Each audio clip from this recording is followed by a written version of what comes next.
जय हिंद मेरे साथियों, एक बार फिर से बहुत बहुत स्वागत है हमारे यूट्यूब चैनल अजय एजुकेशन में।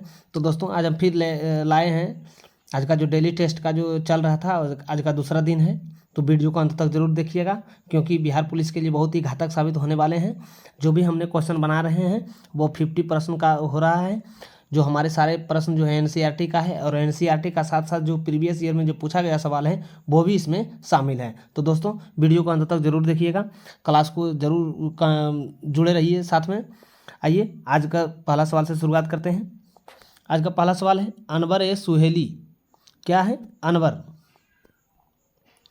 यानी कि अनवर ए सुहेली नामक ग्रंथ किसका अनुवाद है? देखिए, अनवर ए सुहेली नामक ग्रंथ का जो अनुवाद है ये किसका है? ऑप्शन है पंचतंत्र का है, महाभारत का है, रामायण का है, सूरसागर का है। तो देखिए, अनवर ए सुहेली नामक जो ग्रंथ है यह जो है पंचतंत्र का है। किसका है? पंचतंत्र का, यानी कि ऑप्शन ए जो है इसका सही जवाब हो जाएगा।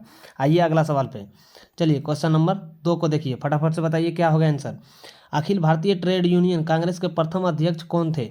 यानी अखिल भारतीय ट्रेड यूनियन कांग्रेस का जो प्रथम अध्यक्ष थे कौन थे? ऑप्शन है बाल गंगाधर तिलक, लाला लाजपत राय, अरविंद घोष, स्वामी सहजानंद सरस्वती। तो देखिए, इसका जो राइट आंसर हो जाएगा ये हो जाएगा लाला लाजपत राय, यानी कि ऑप्शन बी जो है इसका सही जवाब हो जाएगा। चलिए क्वेश्चन नंबर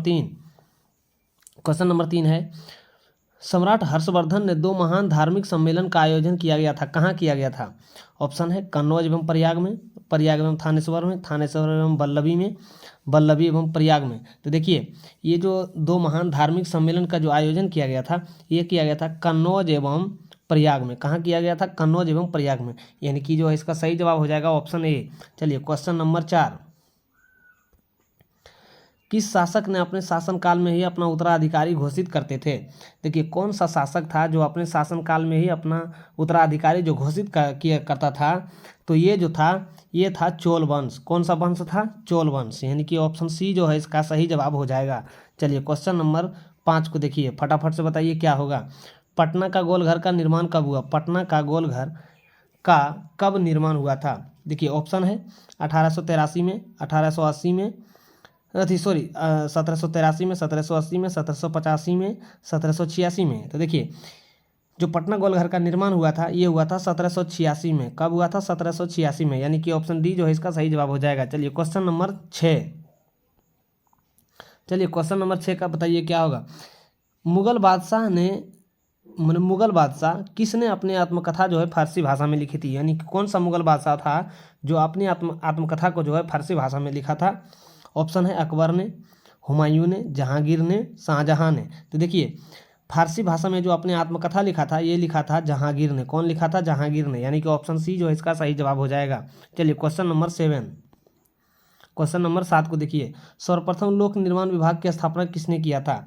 देखिए, सर्वप्रथम जो लोक विभाग निर्माण की जो स्थापना किया था ये किया था फिरोज शाह तुगलक ने। किसने किया था? फिरोज शाह तुगलक ने, यानी कि ऑप्शन डी जो है इसका सही जवाब हो जाएगा। चलिए क्वेश्चन नंबर 8 का जवाब दीजिए क्या होगा। किस बादशाह के अंतर्गत मुगल सेना में सर्वाधिक हिंदू सेनापति थे? यानी कौन सा जो मुगल बादशाह था जिसके अंतर्गत मुगल सेना में सर्वाधिक हिंदू सेनापति थे? ऑप्शन है हुमायूं, अकबर, औरंगजेब, जहांगीर। तो देखिए, औरंगजेब के शासन काल में ही जो है सबसे अधिक जो है हिंदू सेनापति थे, यानी कि 8 नंबर प्रश्न का जो सही जवाब हो जाएगा ऑप्शन सी हो जाएगा। चलिए क्वेश्चन नंबर 9 का देखिए, किस इतिहासकार ने दीन ए इलाही को धर्म कहा था?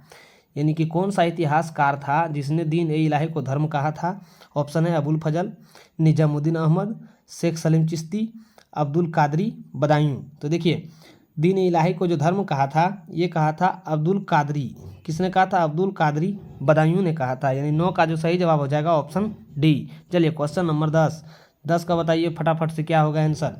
इंदिरा गांधी नहर का उद्गम स्थल है, यानी इंदिरा गांधी जो निकलती है नहर जो निकलती है वह उसका उद्गम स्थल कहाँ है? ऑप्शन है गांधी सागर बांध, भाखड़ा बांध, हरिके बांध, गोविंद बल्लभ सागर। तो देखिए, इसका सही जो जवाब हो जाएगा ऑप्शन सी हो जाएगा, हरिके बांध। इंदिरा गांधी नहर जो निकलती है यह हरिके बांध से निकलती है। क्वेश्चन नंबर 11, चलिए 11 का फटाफट से बताइए क्या होगा आंसर। मानव नेत्र का कौन सा भाग दान दिया जाता है? देखिए, मानव नेत्र का कौन सा भाग दान दिया जाता है? ऑप्शन है रेटिना, कॉर्निया, पूरी आंख, नेत्र लेंस। देखिए, मानव नेत्र का जो भाग जो दान दिया जाता है ये कॉर्निया जो है दान दिया जाता है। क्या दिया, कौन कौन सा दान दिया जाता है, भाग कॉर्निया दिया जाता है, यानी कि ऑप्शन सी जो है इसका ऑप्शन बी जो है इसका सही जवाब हो जाएगा। चलिए क्वेश्चन नंबर 12। चलिए पीलिया से प्रभावित होता है, यानी पीलिया से क्या प्रभावित होता है। ऑप्शन है अमाशय, अग्नाशय, यकृत, छोटी आंत। देखिए पीलिया से जो प्रभावित होता है ये होता है यकृत। कौन सा होता है प्रभावित, यकृत होता है, यानी कि ऑप्शन सी जो है इसका सही जवाब हो जाएगा। चलिए क्वेश्चन नंबर 13। डायलिसिस किससे संबंधित है। देखिए डायलिसिस जो किससे संबंधित है। ऑप्शन है किडनी से, लीवर से, आंखें से, मस्तिष्क से। तो देखिए डायलिसिस जो संबंधित है ये किडनी से है। किससे है, किडनी से, यानी कि ऑप्शन ए जो है इसका सही जवाब हो जाएगा। चलिए क्वेश्चन नंबर 14। चलिए क्वेश्चन नंबर 14 को फटाफट से बताइए क्या होगा। पौधे का कौन सा भाग से हल्दी प्राप्त होता है। ऑप्शन है जड़ से, पुष्प से, फल से, तना से। तो देखिए हल्दी जो प्राप्त होता है ये होता है तना से। किससे होता है, तना से होता है, यानी कि ऑप्शन डी जो है इसका सही जवाब हो जाएगा। चलिए क्वेश्चन नंबर 15। महाभारत को फारसी अनुवाद का शीर्षक है, यानी महाभारत को जो फारसी में अनुवाद किया था उसका शीर्षक कौन सा है। ऑप्शन है अनवर सुहेली, रजनामा, रामायण, आयर दानिश। यानी कि तो जो मतलब जो है महाभारत का जो फारसी में अनुवाद किया था वो किस नाम से अनुवाद किया गया था, यही पूछा जा रहा है। तो ये जो किया गया था राजनामा के नाम से किया गया था, यानी ऑप्शन बी जो है इसका सही जवाब हो जाएगा। चलिए क्वेश्चन नंबर 16। किस सुल्तान ने जमीन में फसल की नपाई का आधा राजस्व के रूप में दावा किया था। यानी कि पहले क्या किया करता था कि जो फसल जो लगता था उसको आधा नाप के जो है अपना राजस्व के रूप में जो है सुल्तान ले लेता था। ऑप्शन में है फिरोज शाह तुगलक, इल्तुतमिश, अलाउद्दीन खिलजी, बलबन। तो इसका सही जो जवाब हो जाएगा ये हो जाएगा अलाउद्दीन खिलजी, ऑप्शन सी जो है इसका सही जवाब हो जाएगा। चलिए क्वेश्चन नंबर 17। बक्सर के युद्ध के समय ईस्ट इंडिया कंपनी के सेना का सेनापति कौन था। देखिए बक्सर युद्ध के समय जो है ईस्ट इंडिया कंपनी का जो है सेनापति का जो है मतलब सेना का जो है सेनापति कौन था। ऑप्शन में है Robert Clive, Mir Jafar, Mir Qasim, Munro. तो देखिए उस समय जो ईस्ट इंडिया कंपनी का सेना का जो सेनापति था यह था टॉमस मुनरो। कौन था, टॉमस मुनरो, यानी ऑप्शन डी जो है इसका सही जवाब हो जाएगा। चलिए क्वेश्चन नंबर 18।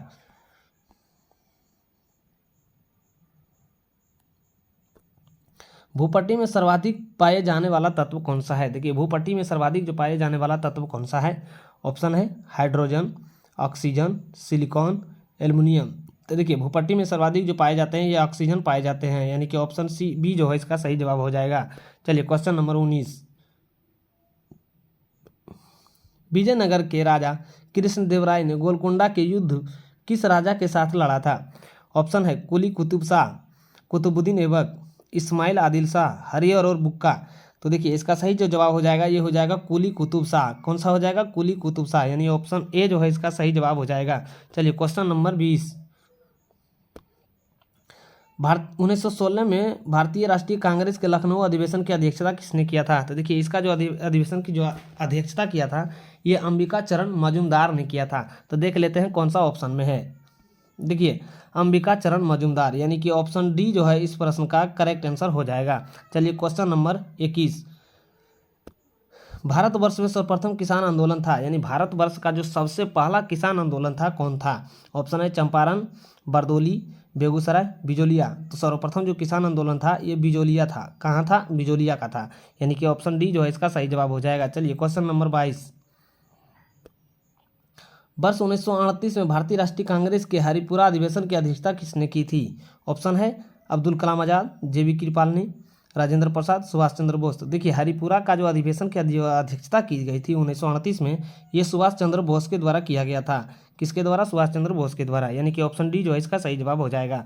चलिए क्वेश्चन नंबर 23 दिल्ली का कौन सा सुल्तान मंगोल नेता चंगेज खां के समकालीन था। तो ये जो था इल्तुतमिश जो है चंगेज खां के ही समकालीन था। चलिए क्वेश्चन नंबर 24। भारत में स्वतंत्रता आंदोलन के दौरान महात्मा गांधी द्वारा स्थापित साबरमती आश्रम किस नगर से बाहर स्थित है, यानी किस नगर के बाहर स्थित है साबरमती आश्रम। ऑप्शन है गांधीनगर, अहमदाबाद, राजकोट, वर्धा। तो देखिए साबरमती आंदोलन जो है यह अहमदाबाद के बाहर स्थित है, अहमदाबाद के बाहर स्थित है, यानी कि ऑप्शन बी जो है इसका सही जवाब हो जाएगा। चलिए क्वेश्चन नंबर 25, चलिए 25 का फटाफट से आंसर बताइए। 8 अगस्त 1942 में कांग्रेस ने भारत छोड़ो आंदोलन कहाँ प्रारंभ किया था? ऑप्शन है मुंबई में, मद्रास में, कोलकाता में, पुणे में। तो देखिए इसका सही जो जवाब हो जाएगा ये हो जाएगा मुंबई में, यानी कि ऑप्शन ए जो है इसका सही जवाब हो जाएगा। चलिए क्वेश्चन नंबर 26, दक्षिण एशिया का सबसे बड़ा मरुस्थल कौन सा है? देखिए दक्षिण एशिया का सबसे बड़ा मरुस्थल कौन सा है? तो देखिए दक्षिण एशिया का सबसे बड़ा जो मरुस्थल है ये हो जाएगा थार मरुस्थल। कौन सा मरुस्थल हो जाएगा? थार मरुस्थल हो जाएगा, यानी ऑप्शन डी जो है इसका सही जवाब हो जाएगा। चलिए क्वेश्चन नंबर 27, कौन सी नदी विषुवत रेखा को 2 बार पार करती है? ऑप्शन है जायरे या कांगो नदी, नाइजर नदी, नील नदी, अमेजन नदी। तो देखिए विषुवत रेखा को जो 2 बार पार करती है ये जायरे नदी या कांगो नदी करती है, यानी कि ऑप्शन ए जो है इसका सही जवाब हो जाएगा। चलिए क्वेश्चन नंबर 28, चलिए क्वेश्चन नंबर 28 है, दूरदृष्टि दोष में प्रतिबिंब कहाँ बनता है? दूरदृष्टि दोष में जो है प्रतिबिंब कहाँ बनता है? ऑप्शन है रेटिना पर, रेटिना के आगे, रेटिना के पीछे, अनंत बिंदु पर। तो देखिए ये जो बनता है रेटिना के पीछे बनता है, यानी कि ऑप्शन सी जो है इसका सही जवाब हो जाएगा। चलिए क्वेश्चन नंबर 29, पानी से भरी डॉट लगी बोतल जमने पर टूट जाती है क्योंकि? ऑप्शन है जमने पर बोतल सिकुड़ती है, जमने पर जल का आयतन घटता है, जमने पर जल का आयतन बढ़ जाता है, उसमें कांच का सुचालक होता है। तो देखिए जमने पर जो है जल का आयतन बढ़ता है जिसके कारण जो है बोतल टूट जाती है, तो इसका सही जवाब हो जाएगा ऑप्शन सी। चलिए क्वेश्चन नंबर 30, मनुष्य की खोपड़ी में कितनी हड्डियां पाई जाती है? देखिए मनुष्य की खोपड़ी में कितनी हड्डियां पाई जाती है? ऑप्शन है 28 हड्डी, 30, 29, 34। तो देखिए मनुष्य की जो खोपड़ी में पाई जाती है इसमें 29 हड्डी पाई जाती है। कितनी हड्डी पाई जाती है? 29 हड्डी पाई जाती है, यानी कि ऑप्शन सी जो है इसका सही जवाब हो जाएगा। चलिए क्वेश्चन नंबर 31, विश्व ओजोन दिवस कब मनाया जाता है? देखिए विश्व ओजोन दिवस, ऑप्शन है 19 जून, 19 अगस्त, 16 सितंबर, 19 नवंबर। तो देखिए विश्व ओजोन जो दिवस मनाया जाता है ये 16 सितंबर को मनाया जाता है। कब मनाया जाता है? 16 सितंबर को मनाया जाता है, यानी कि ऑप्शन सी जो है इसका सही जवाब हो जाएगा। चलिए क्वेश्चन नंबर 31, बिहार के राजगीर परगना में कौन से स्थानीय नेता ने 1857 के आंदोलन में स्वयं को राजा घोषित किया था?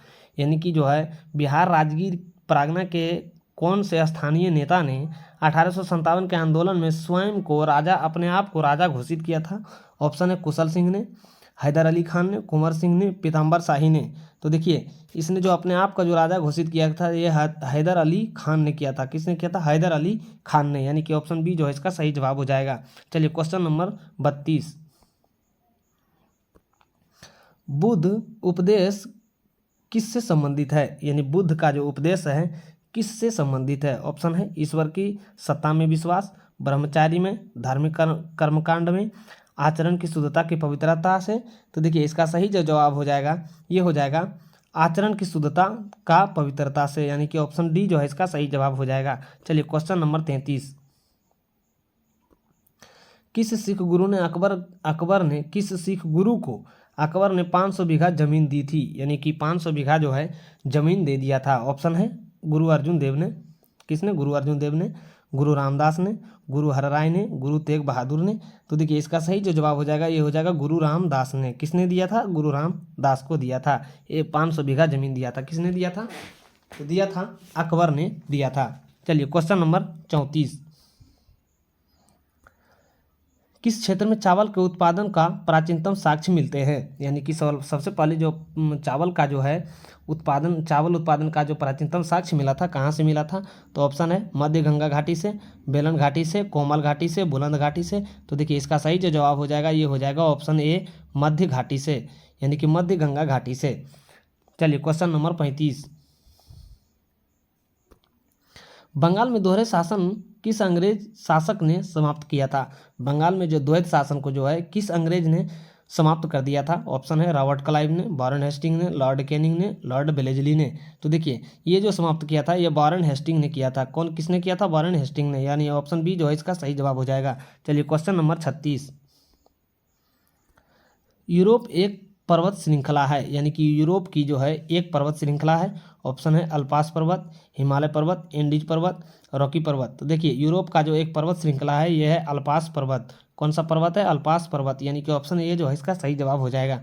चलिए क्वेश्चन नंबर 37। क्वेश्चन नंबर 37 है, सर्वोदय शब्द का प्रयोग सबसे पहले किसने किया था? ऑप्शन है महात्मा गांधी ने, पंडित जवाहरलाल नेहरू ने, आचार्य विनोबा भावे ने, जयप्रकाश नारायण ने। तो देखिए सर्वोदय शब्द का पहला जो प्रयोग किया गया था यह सर्वप्रथम महात्मा गांधी के द्वारा किया गया था। किसके द्वारा किया गया था? महात्मा गांधी के द्वारा किया गया था, यानी कि ऑप्शन ए जो है इसका सही जवाब हो जाएगा। चलिए क्वेश्चन नंबर 38। वह कौन था जिसने अनुशीलन समिति की स्थापना किया था? वह कौन था जिसने अनुशीलन समिति का स्थापना किया था? तो देखिए अनुशीलन समिति का जो स्थापना किया गया था यह किया गया था बी.डी. सावरकर के द्वारा किया गया था। किसके द्वारा किया गया था? बी.डी. सावरकर के द्वारा किया गया था, यानी कि ऑप्शन सी जो है इसका सही जवाब हो जाएगा। चलिए क्वेश्चन नंबर 39। क्वेश्चन नंबर 39 है, हिंदी का पहला समाचार पत्र उदंत मार्तंड कहाँ से प्रकाशित होता था? ऑप्शन है कलकत्ता से, पटना से, इलाहाबाद से, लखनऊ से। तो देखिए उदंत मार्तंड जो प्रकाशित होता था ये होता था कोलकाता से। कहाँ से होता था? कोलकाता से, यानी कि ऑप्शन ये जो है इसका सही जवाब हो जाएगा। चलिए क्वेश्चन नंबर 40। मुगल काल में किस जिले को सिराज ए हिंद के नाम से जाना जाता है? यानी कि मुगल काल में जो जिस जिला को सिराज हिंद के नाम से जाना जाता था वह कौन था? ऑप्शन है आगरा, प्रयागराज, लखनऊ, जौनपुर। तो देखिए मुगल काल में जो है सिराज हिंद के नाम से जो जाना जाता था ये जाना जाता था जौनपुर को। किसको जाना जाता था? जौनपुर को, यानी कि ऑप्शन डी जो है इसका सही जवाब हो जाएगा। चलिए क्वेश्चन नंबर 41। क्वेश्चन नंबर 41 है, फ्यूज का सिद्धांत आधारित है, यानी फ्यूज का सिद्धांत आधारित है। तो देखिए फ्यूज का सिद्धांत जो आधारित है ये है विद्युत ऊष्मीय प्रभाव से। किससे है? विद्युत ऊष्मीय प्रभाव से, यानी कि ऑप्शन सी जो है इसका सही जवाब हो जाएगा। चलिए क्वेश्चन नंबर 42। क्वेश्चन नंबर 42 है, बादल और वायुमंडल तैरने का किस कारण होता है? यानी बादल और वायुमंडल का तैरना किस कारण होता है? ऑप्शन है ताप का, दाब का, समुद्र से दूरी का, श्यानता का। तो देखिए इसका सही जो जवाब हो जाएगा ये हो जाएगा श्यानता का। क्या हो जाएगा? श्यानता का, यानी कि ऑप्शन डी जो है इसका सही जवाब हो जाएगा। चलिए क्वेश्चन नंबर 43 का जवाब दीजिए फटाफट से। दिल्ली सल्तनत में दीवान अर्ज विभाग की स्थापना किसने किया था? यानी कि दिल्ली सल्तनत में जो है दीवान अर्ज की स्थापना किसने किया था? ऑप्शन है बलबन ने, इल्तुतमिश ने, अलाउद्दीन खिलजी ने, फिरोज शाह तुगलक ने। तो देखिए दीवान अर्ज विभाग की जो स्थापना किया गया था ये किया गया था बलबन के द्वारा। किसके द्वारा किया गया था? बलबन के द्वारा, यानी कि ऑप्शन ए जो है इसका सही जवाब हो जाएगा। चलिए क्वेश्चन नंबर 44। सिंधु घाटी सभ्यता की सबसे महत्वपूर्ण विशेषता थी। सिंधु घाटी सभ्यता की जो सबसे महत्वपूर्ण विशेषता थी ये थी पक्की ईंटों से बनी इमारत। कौन सी थी? पक्की ईंटों से बनी इमारत थी, यानी कि ऑप्शन ए जो है इसका सही जवाब हो जाएगा। चलिए क्वेश्चन नंबर 45।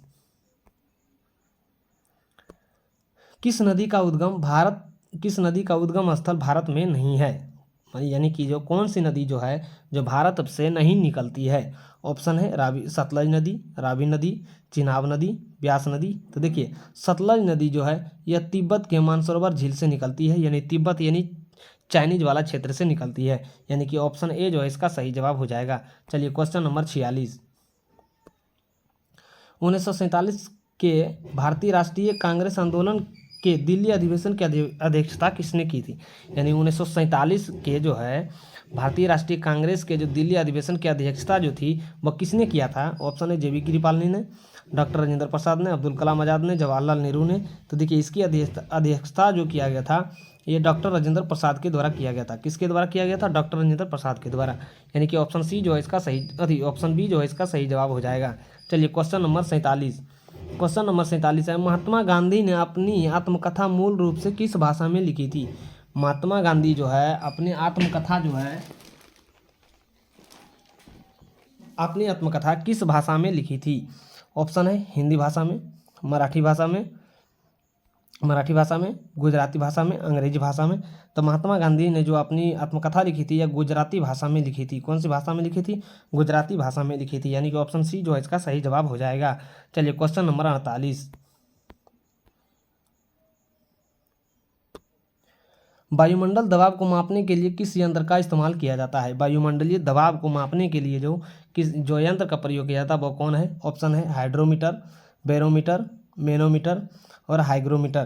तो देखिए, वायुमंडलीय दाब मापने के लिए जो प्रयोग किया जाता है, ये किया जाता है किसको किया जाता है? हाइड्रोमीटर के द्वारा किया जाता है, यानी कि ऑप्शन ए जो है इसका सही जवाब हो जाएगा। चलिए क्वेश्चन नंबर 49, सॉरी, ये इसका जो हो जाएगा बैरोमीटर हो जाएगा। वायुमंडलीय दबाव जो है ये बैरोमीटर के द्वारा मापा जाता है, तो इसका सही जवाब हो जाएगा ऑप्शन बी हो जाएगा, बैरोमीटर। चलिए क्वेश्चन नंबर 49 को बताइए, प्रेस की स्वतंत्रता किस अनुच्छेद में निहित है? यानी प्रेस की स्वतंत्रता जो है किस अनुच्छेद में निहित है? ऑप्शन है अनुच्छेद 19, अनुच्छेद 20, अनुच्छेद 21, अनुच्छेद 17। तो देखिए इसका सही जो जवाब हो जाएगा ये हो जाएगा अनुच्छेद 19। अनुच्छेद 19 में जो है प्रेस की स्वतंत्रता निहित है। क्वेश्चन नंबर 15, यानी कि आज का जो है लास्ट सवाल है। चलिए क्वेश्चन नंबर 50, स्वामी सहजानंद सरस्वती नेता किससे संबंधित थे? स्वामी सहजानंद सरस्वती जो थे वह एक नेता थे, वह किस क्षेत्र से संबंधित थे? ऑप्शन है जनजातीय लोगों से, किसानों से, जमींदारों से, मतलब मजदूरों से। तो इसका सही जो जवाब हो जाएगा ये हो जाएगा किसानों से, यानी कि ऑप्शन बी जो है इसका सही जवाब हो जाएगा। तो दोस्तों मुझे उम्मीद है कि आपको ये क्लास बहुत अच्छा लगा होगा, क्योंकि हमने एनसीईआरटी का सारा प्रश्न उठाते हैं और साथ में जो है बिहार पुलिस का जो पिछले वर्ष जो पूछा गया है उसका भी प्रश्न इसमें डालते हैं। तो मुझे उम्मीद होगा कि आपको बहुत ही मज़ेदार लगा होगा सेशन। तो क्लास को ज़रूर जो है दोस्तों के पास शेयर कीजिएगा, ताकि उसके पास भी आपका नोटिफिकेशन पहुंचता रहे। तो फिर मिलते हैं नेक्स्ट वीडियो में, तब तक